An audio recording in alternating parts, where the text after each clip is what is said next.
If you're not going to have the money to get yourself a Mustang Mach-E Rally when it comes out, well, maybe VR is more your gig. I am loving VR, especially on the PlayStation VR 2, and the new game WRC from EA Sports says it's going to support virtual reality as well. However, they seem to be leaving us PlayStation users out in the dark. WRC is being developed by the racing pros at Codemasters. Players will be able to race on nearly 20 different rally tracks starting in November.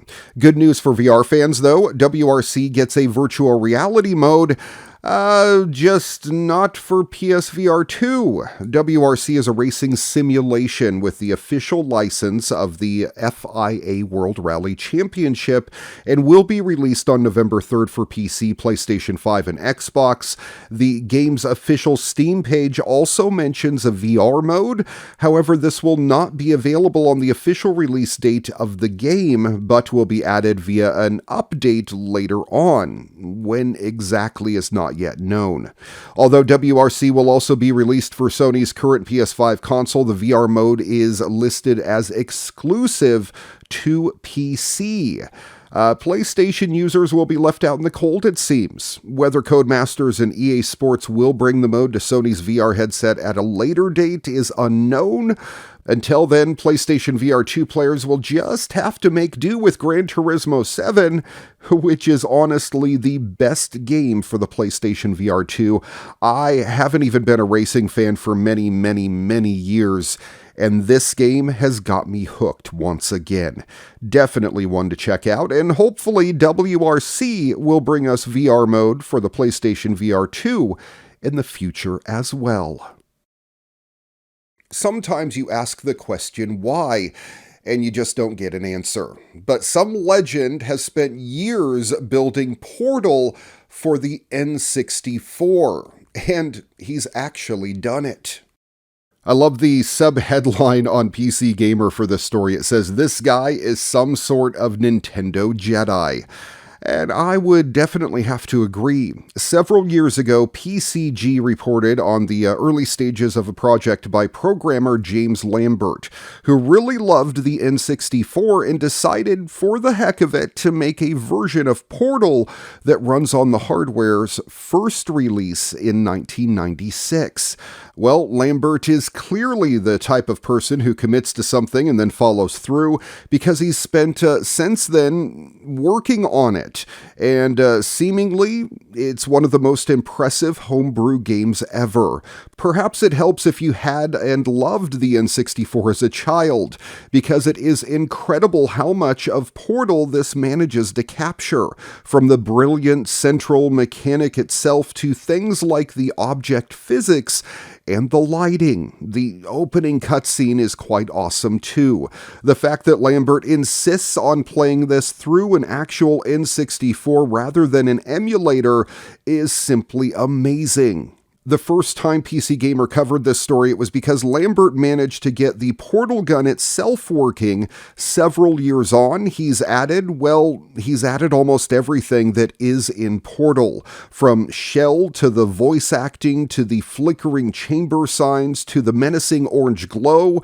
You can sometimes glimpse through the facility's cracks.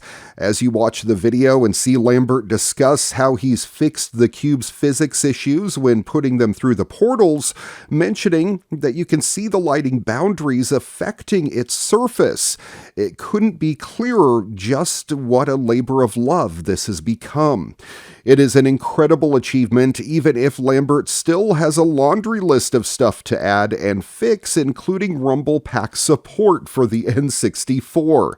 And the only downside is that, you'll need to mess about with Linux-based N64 emulation setup to get it running. Lambert's ongoing work can be followed on YouTube, however. The project is on GitHub. And if you like Nintendo 64, then boy, does he have a treasure trove of content for you. Why not start with Skyrim running on the N64? Well, kind of anyway.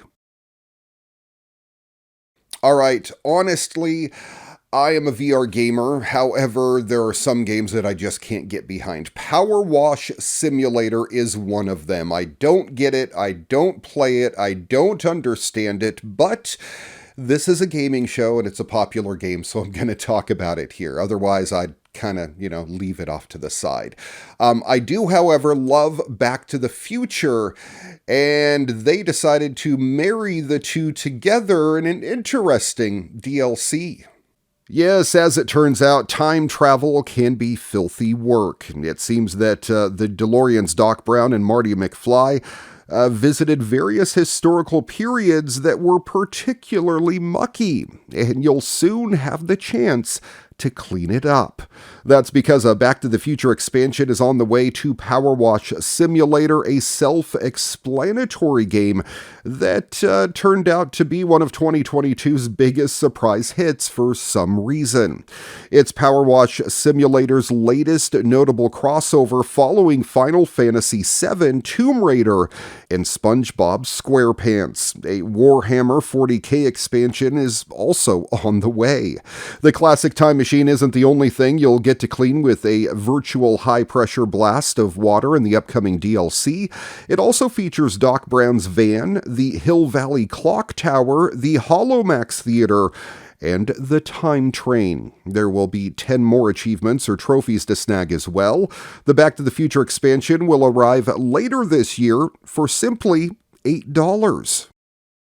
You got to check out this new game called Astronomo. It's a puzzle platformer type game, but you can only win it by building space buggies with your friends.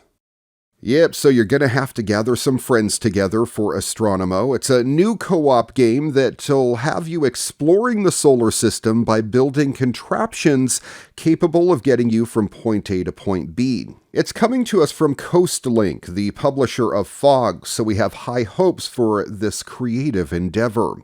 As revealed in the Future Games show back in August, the game is launching in early access on September 27th, so we're not too far away. You and up to 3 friends can play as Hypergiant Incorporated employees who become stranded after crash landing on a small planet. You'll have to solve puzzles by creating all sorts of contraptions, including space buggies and shuttles. What you create is entirely down to you and your crew, as you'll be able to piece together various bits and bobs to fuel your creations. Coastlink's aim is for Astronomo to be the most fun you could have in outer space, which is a tall order considering the other games that have been freshly released and updated. I'm talking to you, Starfield. Alongside the core campaign, Astronomo also features a community moon, which is where you can share your creations with other players via Steam Workshop. Early access for Astronomo will be available from September 27th on PC via Steam.